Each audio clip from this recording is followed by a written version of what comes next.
Okay. Hello again to the second part of part 7 of what makes our inner work work. And today I called this meeting the Underground University or something like that. Let's see, how did I call it? Yeah, the Underground University and the importance of being a rebel. So we're open, excuse me, to comments, questions. You can either write in the chat, or if it's okay with you that your voice or even your picture will be on the internet, then you can raise your hand. You go into participants and there's a way there to raise your hand or write in the chat. So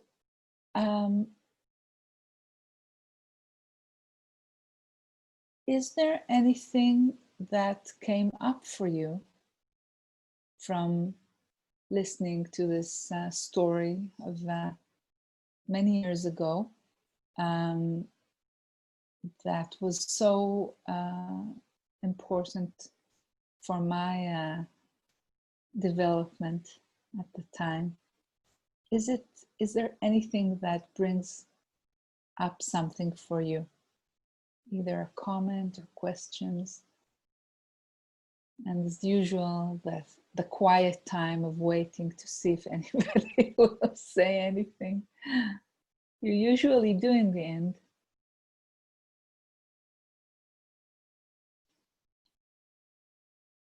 Any questions? Okay. Hi. Can you hear me? Yeah, I hear you. Can you hear me? Yes, we can. Is it okay for you to speak in with your voice and name on the internet? Yeah, it's fine. Okay, great. Thanks. Yeah. What came up for me also when I just read the name of this live, the Underground University, is I feel more and more that what I feel is my underground university or temple or world, or it's just like the whole underground is so potent and has such a big influence in my relationships to others and to myself. And what kind of frustrates me, like you were saying, how we grew up in this culture where being spiritual or being weird or being whatever, just like being different, and my, like, a pain that I have with me is that I always feel like I want to talk. It's not so much spiritual things, it's emotional things. It's like to talk about what isn't spoken in the emotional world in my relationship with others. So now I have something going on with like the women that I work with in the kindergarten.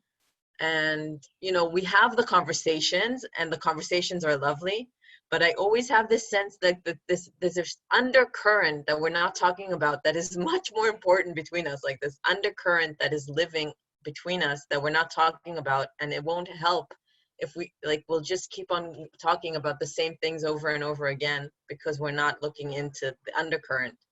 Mm-hmm. And that frustrates me. That's what I wanted to say, ask. I don't know.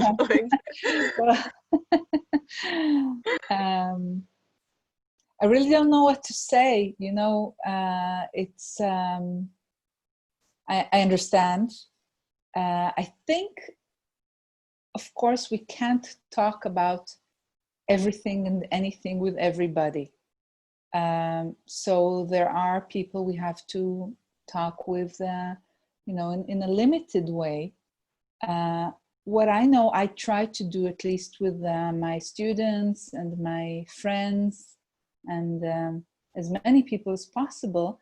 And I'm now kind of getting the courage to talk more like I'm doing right now, is to share the deeper and deeper and deeper layers. Now things get stranger and stranger. You know, the more you do the work, it's, you know, we may get to that. I may tell you things that are more from the, you know, from this time of my life. Right now, I'm talking mainly about things that are pretty back in the past. But I do tell people little by little, more and more. And this kind of, for me at least, creates more and more the feeling that I'm not separated. And it also, I think, enables people who are dear to me to kind of figure out if they also want to do more of their work and find out more of their own miraculous selves. So I think it's a process. Yeah, I don't know if it's helpful in any way in your current issue, but Yeah, sometimes trying to say to people, you know, I feel there's much more here, but I don't know how to talk about it. You know, that too can be useful. Yeah, I guess there's also like voices within me that are very impatient towards other people, and they're like, why don't they just get it already? Like, you know, like this frustration. And then like when you spoke, I was like, oh yeah, okay, yeah. It's like it takes time, and it's like you need to be a bit sensitive about it. But yeah, but also, you know, when it feels okay and not too dangerous for you in a way, to have the courage to share more of what you're going through and how you see things in a way that is, you know, communicating it in a way that that is that works and that doesn't immediately bring up walls of resistance and things like that.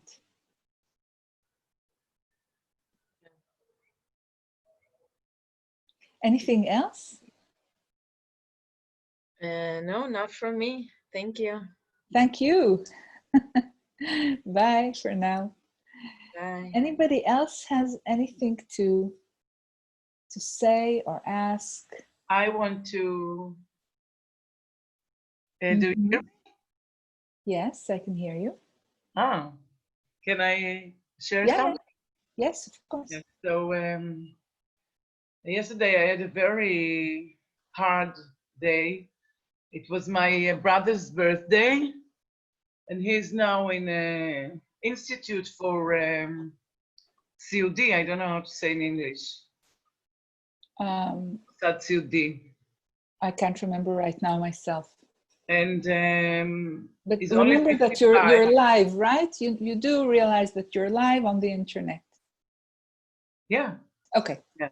Just checking. He's 55 years old only, and he's with people that are most not in this world already. Yeah, because it's an institute with people that are really handicapped and not functioning. Yes. Most of them are not conscious. So the atmosphere there for me is very, very bad for me. And since they put him in this place, which was against my will, all my family was against me, all my family, including my children, my own children, because they didn't trusted me. I was after a breakdown of depression, and I was already on my feet and doing so many things, but they didn't trust my שיקול דעת, איך אומרים? Yeah, your way of seeing it. Okay. And they didn't want also the karma to fall on their shoulders, because my daughter, when she saw me collapsing, she thought also it's because I was treating them for 22 years, the 3 brothers that are not functioning. But I could do it. For me, this was my karma, and I did it. I did it with no complaining.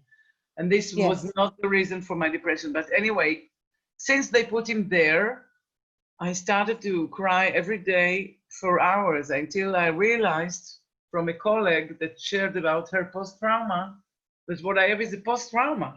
From all the institutes that I visited for so many years, that was mentally בתי חולים psychiatric. Yes, psychiatric hospital. So yesterday I was coming with this Saidanit, with the very many salads I made and the mushrooms, and I brought also music. And when we come there, suddenly the main nurse, she's telling me, no, there is no visit now. It's too late. It was 7:30. And also my son came after work. So I was about, to be so angry, and suddenly my pain was just bursting in a very big cry. Mm-hmm. And then she said, okay, it's very unusual, but we'll bring him down, and don't hug him. Just because we're online, can you get to the point, because can you're right. Okay. Sorry. So it was very painful for me, everything. And I was thinking about your advice to me to find cold characters, and I can't find them. Mm-hmm. Okay. So, So I have two things to tell you, and we'll see if it's helpful in any way, okay? One is that, yes, sometimes I remember telling you that it seemed that you were, amongst other things, very much identified with warm sides of yourselves, warm selves within you, inner selves, and of all sorts and kinds, and that it seems that if you figure out how to get in touch with sides that are very cold and unemotional, very rational, and things like that, it will be a very good balancing for you. I don't know how to do it. Okay, so I'm trying to find some, like I'm an actress, I'm trying to get it from the acting side. Yeah. So listen, once in a while, you need outside help. So there are people that maybe can help you. For example, in a short while, there's going to be another week in which very good voice dialogue facilitators will give sessions for a very symbolic sun. So that could be a good way of getting the help that you need. Okay. But sometimes it's very much about not giving up. I know it's hard for you, but to really just do the work again and again and again until you suddenly manage to disidentify with very, very emotional and warm and hot-blooded even sides of you, and to have enough room for sides that are more cool, rational. Okay? So just continue to do it. You will succeed in the end, with or without outer help, I believe. Okay. But you may need a little bit of help to just get yourself going.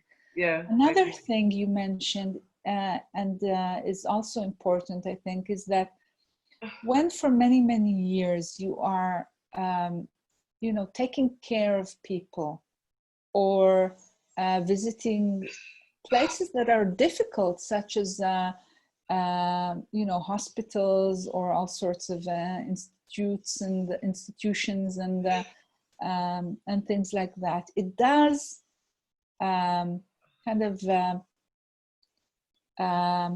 get into our identity field, as I often call it, and stays there sometimes. And you need to figure out ways of kind of, it's not that these are bad or toxic places.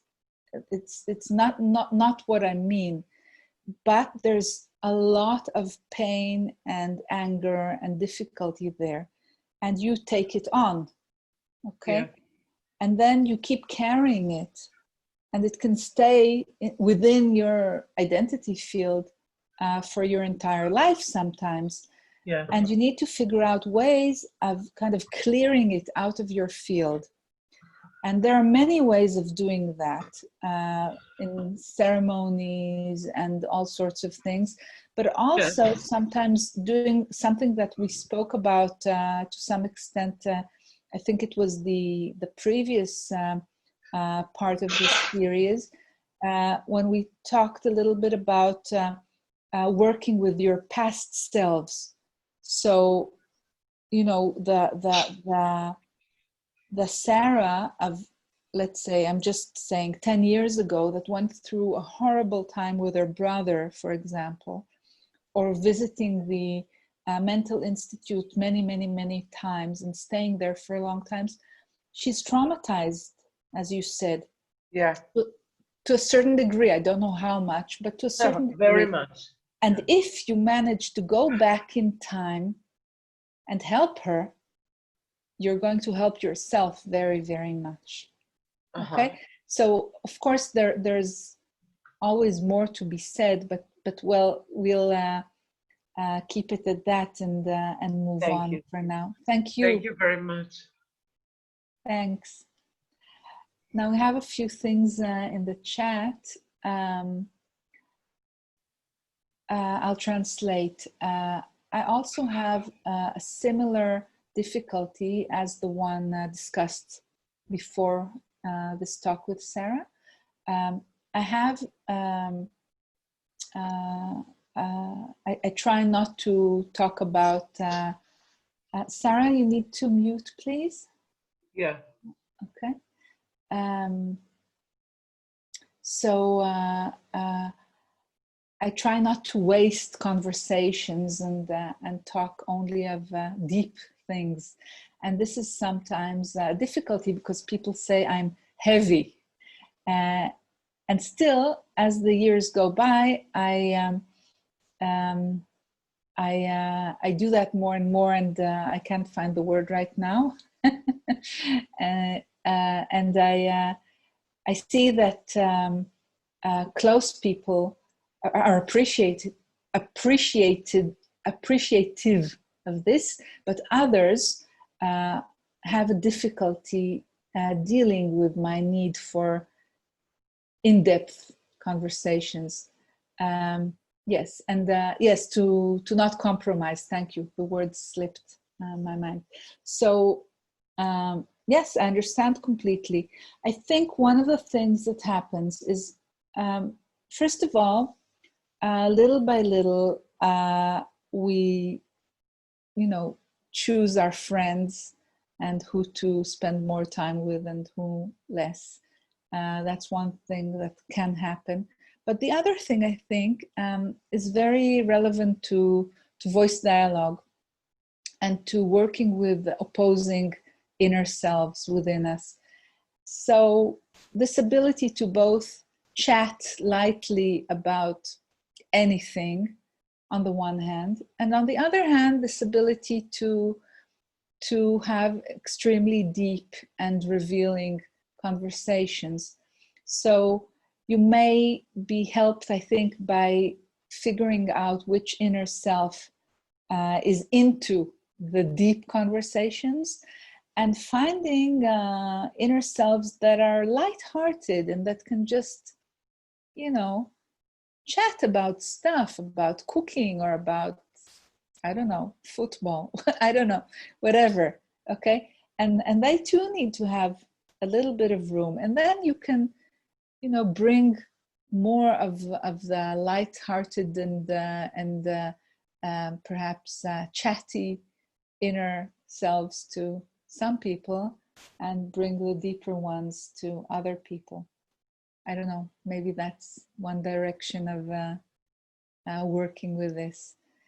But again, this thing that you say, really not compromising. And it's also not compromising, you know, within ourselves, because we all know this. You know, you want to sit down to do some inner work, but then the telephone rings.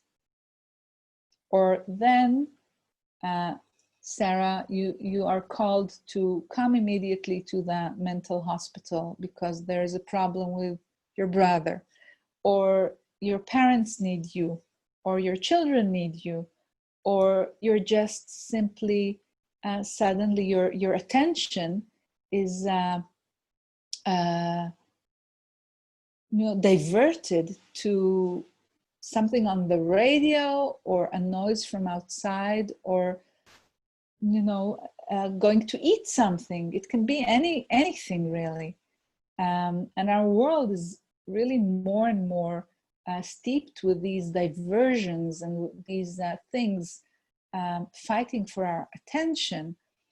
And it really requires not to compromise. And I find myself, as years go by, kind of becoming more and more determined to find the ways of doing my work, so to manage to have enough time to do it, to manage to have enough energy to do it, and to realize that the inner work is as important as anything else. And it's not less important than rushing to help your parents, for example. Now, helping your parents or your brother is also important. So you have to figure it out, but just not allow the things outside that try to somehow, or so it feels, to take over your life, to do so. And you have to see it and to realize it and to figure out how to give it enough room in your life, the room for your inner work, and to guard it with your life in a way, even if there are countless other things calling on your attention. Okay, now this is a process. And of course, you also need to not become obsessive about it, because you also need time to take care of your family, your children, and to do the shopping, and to have fun, and to have silly chats with people. And not everything needs to be, you know, so heavy. And okay, so this is a balancing act that we're all trying to figure out our way in. And the more you do it, the better you get at it, generally speaking. Anything else somebody wants to ask or say before we part?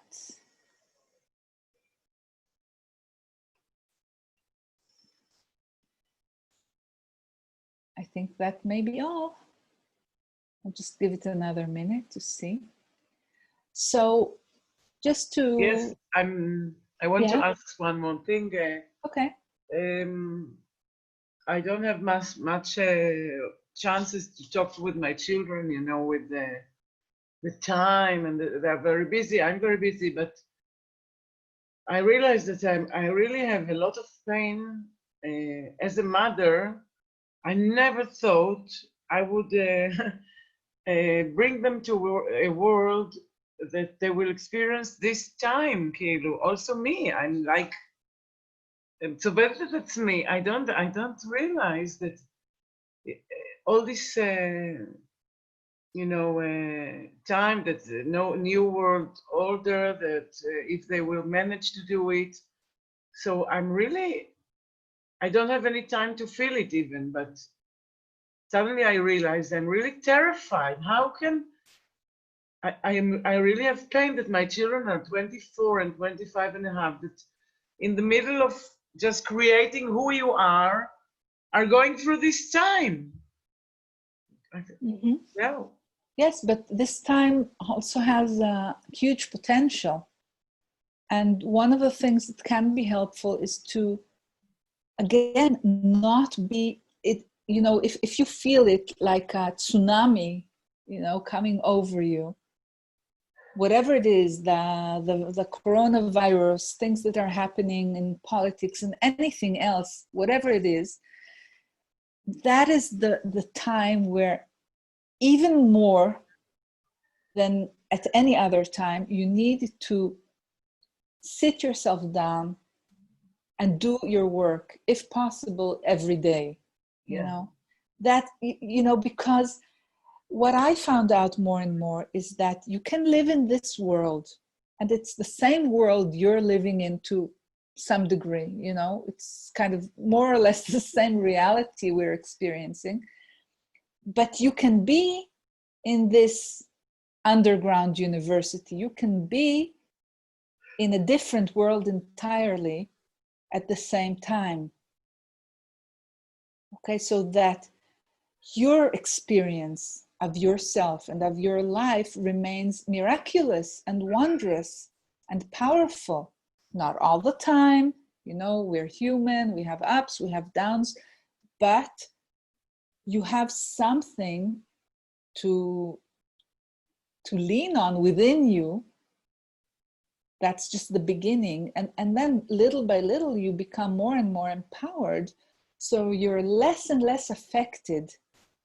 And yet, you're not disconnected from this world. You don't say, I will never see the news, you know, or I'll never know what's going on. I'm not talking about living in a complete, you know, bubble without knowing anything about what's going on. But not allowing it to rule you, okay, to take your freedom, and then you can still be very, very happy and shine. Whatever happens with your brother, whatever happens in the world. Yeah, I have this side too. Thanks God, I live in Pardes Chana. I had in the last 4 days every day a big celebration. So great. I had an you opportunity to really celebrate in a wow, it was so amazing. But okay, so these moments of huge celebration are really important, and remember them when you're, you know, undergoing attacks from within and from without. And get back to it. Okay, get back to the work. You know, it's really, in a way, it's all we have to keep us growing any time, but especially in difficult times. So thank you. Okay, thank you. Thanks for sharing it. Okay, one last time I'll check if anybody else wants to write anything or say anything. Okay. So it seems that's it for today. As always, it's been very, very pleasant and good to be with you all. And I thank you all for coming. Those who are here now and those who are here for the first part. And thank you for those who will be watching in the future. There are recordings on YouTube, sometimes on Facebook as well. And see you again next Monday, I hope. Thanks a lot.